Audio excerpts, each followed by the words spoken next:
I started there in 1969 and was there for 14 years. Of course, that was in the very beginning of when the education system, there was becoming more fair, appropriate public education, and a lot of school systems were starting to put the supports into place in the public school systems. However, the school system that I would have attended back in my own community never felt like they would have had an education system that would have given me all the supports I would have needed to get a quality education. And so they continued to be willing to pay for my parents to take me to Indianapolis, pay the transportation costs for my parents to take me to Indianapolis, and to the other costs that the school system would to the School for the Blind for me to go there.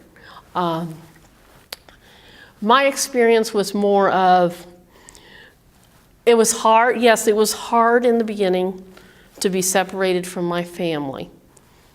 But it was harder on my siblings than it was on me, in that my brother couldn't understand why I had to go away to school.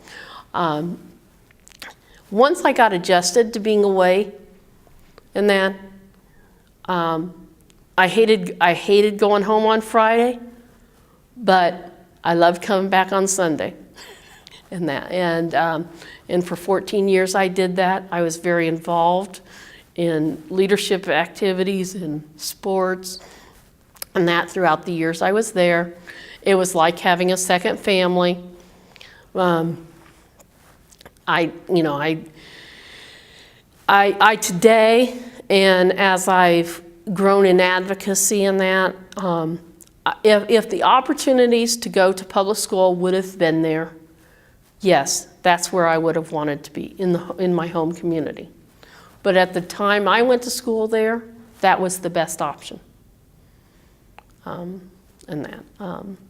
So I do know that some individuals that were there, they did not have good family